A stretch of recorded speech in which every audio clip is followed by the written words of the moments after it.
કોંગ્રેસની જન આક્રોશ યાત્રાના બીજા ચરણનો પ્રારંભ।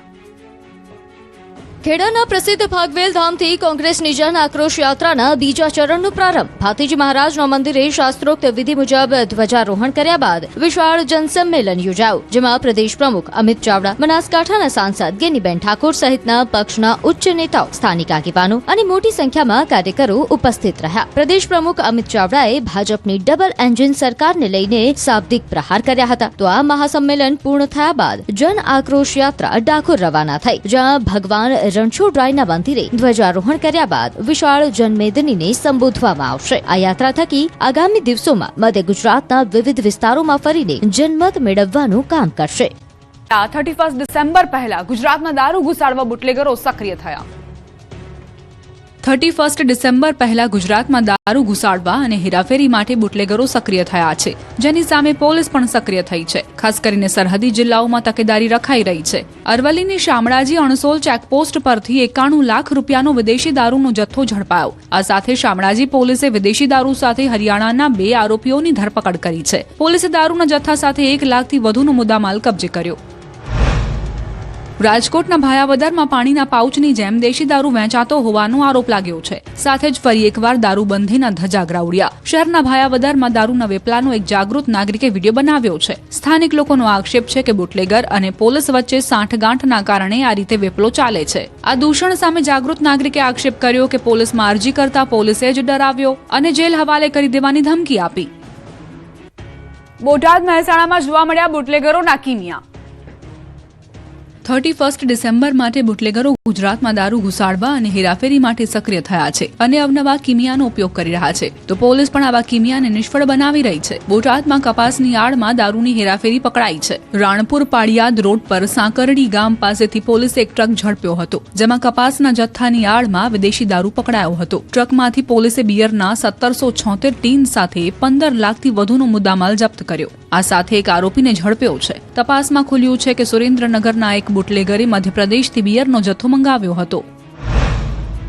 આ તરફ મહેસાણાના બહુચરાજીમાં શેમ્પૂ અને ટૂથપેસ્ટની આડમાં દારૂની હેરાફેરી ઝડપાઈ। બહુચરાજીની શિવગંગા સોસાયટીમાં પોલીસે દારૂ ભરેલું ડાલું ઝડપી પાડ્યું હતું। જાણીતી કંપનીના શેમ્પૂ અને કોલગેટના બોક્સની પાછળ વિદેશી દારૂ છુપાવવામાં આવ્યો હતો। દરોડા દરમિયાન 1009 બોટલ દારૂ, પિકઅપ ડાલુ સહિત કુલ 17.14 લાખ રૂપિયાનો મુદ્દામાલ સાથે એક આરોપીની ધરપકડ કરાઈ છે, જ્યારે 2 ફરાર આરોપીઓની શોધખોળ હાથ ધરાઈ છે।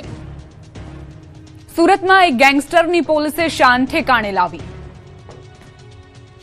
સુરતના ભેસ્તાન વિસ્તારમાં આતંક મચાવનાર ઇમરાન મુડીનો મૂડ ભેસ્તાન પોલીસે બગાડી નાખ્યો। મારામારીના અસંખ્ય ગુનામાં વોન્ટેડ ઇમરાનની બરાબર પોલીસે સર્વિસ કરી નાખી। ઇમરાન હાથ જોડી પોલીસ સામે કાકલુદી કરતા નજરે પડ્યો। સુરત શહેરમાં અસામાજિક તત્વો કાયદામાં રહેશે તો ફાયદામાં રહેશે। ઇમરાન મુડી હાથ જોડી માફી માંગતા રડતા રડતા કહેતો નજરે પડ્યો કે સાહેબ, આજ પછી કોઈ ગુનો નહીં કરું। ભેસ્તાન પોલીસ મથકના પીઆઈ અલ્પેશ ગાબાણીએ ખુદ મેદાને ઉતરી રિકન્સ્ટ્રક્શન કર્યું। આરોપી ઇમરાનની બધી હેકડી ઉતરી ગઈ। ઇમરાન પર ભેસ્તાન, સચિન જીઆઈડીસી સહિતના અલગ અલગ પોલીસ મથકમાં અનેક ગુના નોંધાયેલા છે। ડિજિટલ અરેસ્ટ હતા અને તે જ સમયે સાયબર ક્રાઇમની થઈ એન્ટ્રી, પછી જોવા જેવી થઈ।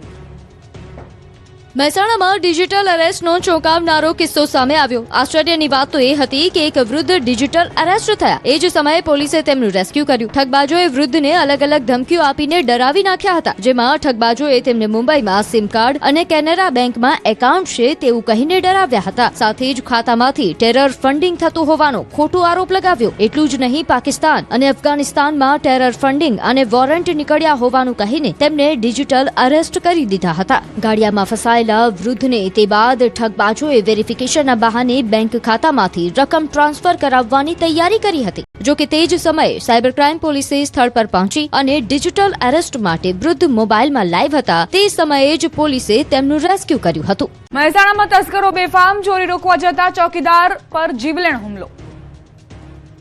કાતિલ ઠંડી શરૂ થાય તે પહેલા તસ્કરો સક્રિય થઈ ગયા છે અને પોલીસના નાઇટ પેટ્રોલિંગ સામે ખુદ સવાલો ઉભા કરી રહ્યા છે। મહેસાણાના સતલાસણાના આ દ્રશ્યો જ તેનો પુરાવો છે। સતલાસણામાં તસ્કરો બેફામ બન્યા છે અને પોલીસને ખુલ્લો પડકાર ફેંકી રહ્યા છે। અહીં એક સાથે 14 દુકાનોના તાળા તૂટ્યા. શહેરની ગંજ બજારની 7 પેઢી અને હાઈવે પરની 7 દુકાનોમાં ચોરીનો બનાવ બન્યો. આ સાથે જ કુલ 8.33 લાખની મત્તાની ચોરી કરી તસ્કરો પલાયન થઈ ગયા.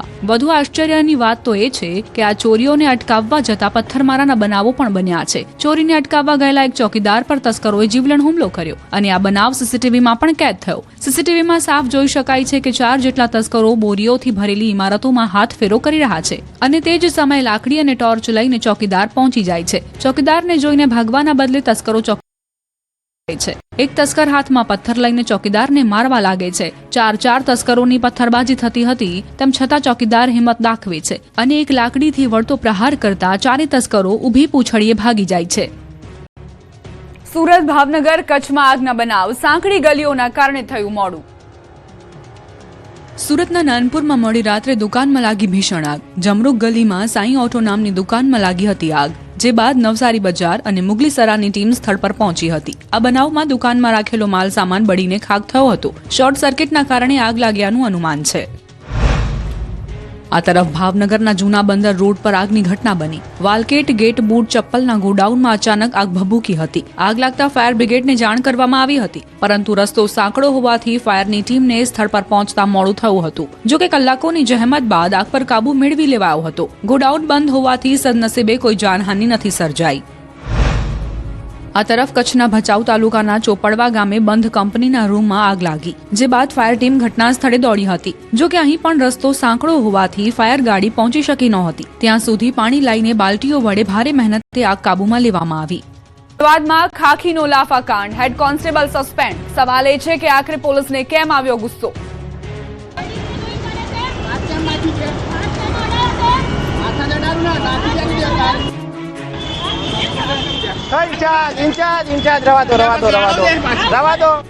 આ રીતે અમદાવાદમાં ટ્રાફિક પોલીસ હેડ કોન્સ્ટેબલ જયંતિ જ્વાલા અને મહિલા વાહન ચાલક વચ્ચે માથાકૂટ થઈ, જેમાં મહિલાએ પહેલા કાર્ડ માંગ્યું, જે પડી જતા જયંતિ જ્વાલા સાહેબને ગુસ્સો આવ્યો. ઊંચા અવાજે બોલવા લાગ્યા એટલે સામે મહિલાએ પણ સણસણતી ગાળો આપી, જેનાથી હેડ કોન્સ્ટેબલનો પિત્તો છટક્યો અને વાહન ચાલક મહિલાને જોરથી થપ્પડ ઝીકી દીધી.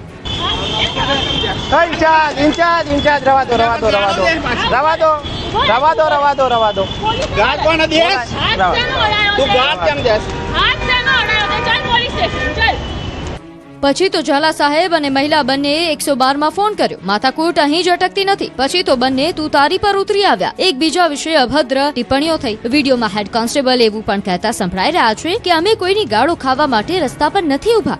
સાહેબની વાત સાચી છે. નાગરિકોની સુરક્ષા અને વ્યવસ્થા માટે દિવસ રાત જોયા વિના 4 રસ્તા પર ઉભા રહેતા પોલીસ જવાનો કોઈની ગાળો ખાવા માટે તો નથી જોતા. કોઈ ગાળો આપે તે ચલાવી પણ ન લેવાય. જો કે હકીકત એ પણ છે કે પોલીસ જવાન આ રીતે કોઈના પર હાથ પણ ન ઉપાડી શકે, કારણ કે નાગરિકો પણ પોલીસનો માર ખાવા માટે રસ્તા પર નથી નીકળતા. હેડ કોન્સ્ટેબલે સંયમ ગુમાવીને થપ્પડ મારી અને ઉગ્ર વર્તન કર્યું તે તદ્દન અયોગ્ય છે, જેને લઈને હેડ કોન્સ્ટેબલને ફરજ મોકૂફ કરાયા છે.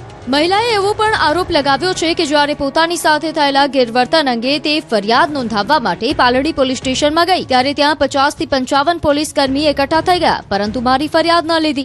આ માથાકૂટ અને વિવાદ વચ્ચે મહિલાનો એક જૂનો વિડીયો પણ વાયરલ થયો છે, જેમાં અગાઉ પણ પોલીસ કર્મીઓ સાથે તેમને બોલાચાલી થઈ હતી. આ વિડીયોમાં તેઓ પોલીસ પર 500 રૂપિયા લીધા હોવાનો આરોપ લગાવી રહ્યા છે. તો સુરતમાં પણ પોલીસ કર્મીની દાદાગીરી સીસીટીવીમાં કેદ થઈ. વેપારીઓમાં રોષ. આ તરફ સુરતમાં વધુ એક કોન્સ્ટેબલની દાદાગીરી સામે આવી. ઉમરા પોલીસ સ્ટેશનના કોન્સ્ટેબલે વેપારી પર હાથ ઉઠાવ્યો. મોડી રાત્રે દુકાન ખુલ્લી રાખવા બદલ કોન્સ્ટેબલે વેપારીને માર માર્યો. દુકાનમાં લાગેલા સીસીટીવીમાં આ સમગ્ર ઘટના કેદ થઈ. સીસીટીવીમાં સાફ જોઈ શકાય છે કે પહેલા દુકાનદાર કોન્સ્ટેબલને ધક્કા મારે છે અને તે બાદ થપ્પડ મારે છે, જે બાદ દુકાનમાં હાજર અન્ય એક વ્યક્તિને પણ ધક્કો મારે છે. કાયદાકીય કાર્યવાહી કરવાના બદલે કોન્સ્ટેબલે મારપીટનો રસ્તો અપનાવ્યો. વેપારી સાથે પોલીસની આવી હરકતથી ગંભીર પ્રશ્નો ઉભા થયા. આ બનાવથી સ્થાનિક વેપારીઓમાં ભય સાથે ભારે રોષ ફેલાયો છે. ભયના કારણે ભોગ બનનાર વેપારી હજુ સુધી સામે નથી આવ્યો. જોકે પોલીસની છબી પર આવી ઘટનાથી દાગ લાગ્યો છે. હાલમાં સોશિયલ મીડિયા પર આ વિડીયો વાયરલ થયો છે. પ્રેમ સંબંધમાં ફાયરિંગ. અમદાવાદના અસલાલીનો બનાવ સીસીટીવીમાં કેદ.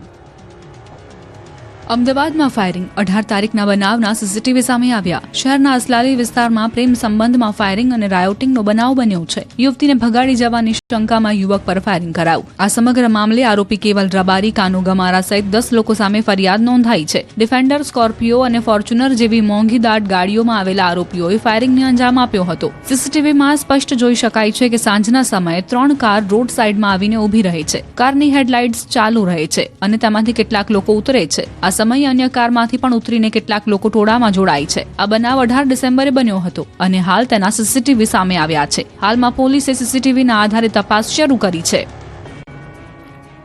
વડોદરા પોરબંદરમાં સ્ટંટબાજોને બીજાના જીવને જોખમમાં મૂકવા ભારે પડ્યા. વડોદરામાં જોખમી રીતે સ્કૂલ વાન ચલાવી 2 ચાલકોને ભારે પડી. વાયરલ થયેલા વિડીયો બાદ પોલીસે લીધા એક્શન અને બંને સ્કૂલ વાન ચાલકો સામે ફરિયાદ નોંધી અટકાયત કરાઈ. સેવાસી રોડ પર 2 સ્કૂલ વાન ચાલકોનો વિડીયો વાયરલ થયો હતો, જેમાં બાળકોથી ખીચોખીચ ભરેલી વાન રસ્તા પર રેસ લગાવતા જોવા મળી. ડ્રાઈવરોએ બંને વાનમાં બેઠેલા બાળકોના જીવ જોખમમાં મૂક્યા હતા. આ વિડીયો બાદ પોલીસે જગદીશસિંહ માનસી પરમાર, ખુમાનસિંહ ગોપાલભાઈ મકવાણાની અટકાયત કરી છે. પોલીસે બંને પાસે ઉઠક-બેઠક કરાવી હતી, જે બાદ બંનેએ કાન પકડીને ફરીથી આવવું નહીં કરે તેવી બાંહેધરી આપી હતી. આ તરફ પોરબંદરમાં બાઇક પર સ્ટન્ટ કરતા શખ્સ વિરુદ્ધ કાર્યવાહી કરાઈ છે. સૂતા બાઇક ચલાવતા ઈસમ વિરુદ્ધ ગુનો નોંધવામાં આવ્યો છે. માધવાણી કોલેજ રોડ પર સ્ટન્ટ કરતો વિડીયો સામે આવ્યો હતો. પોરબંદર એલસીબીએ ઉદ્યોગનગર પોલીસ સ્ટેશનમાં ગુનો નોંધાવ્યો છે. મેહુલ ઉર્ફે જામનગરી નિલેશ યાળ વિરુદ્ધ પોલીસ ફરિયાદ નોંધાઈ છે. આરોપી ભવિષ્યમાં આવી ભૂલ નહીં કરે તે માટે માફી પણ મંગાવાઈ હતી. કાર્યવાહી થતા બાઇક પર સ્ટન્ટ કરતા અને ધૂમ સ્પીડે ચલાવતા શખ્સોમાં ફફડાટ ફેલાયો. આ તરફ વડોદરામાં વધુ એક રીલબાજે પોલીસને ફેંક્યો પડકાર. એક યુવકે હાથમાં પિસ્તોલ જેવું હથિયાર રાખી રીલ બનાવી હતી. વિડીયો નંદેસરી જીઆઈડીસી વિસ્તારનો હોવાનું અનુમાન છે. રીલ બનાવવાની લહાઈમાં યંગ જનરેશન અવળા રવાડે ચડી રહી છે.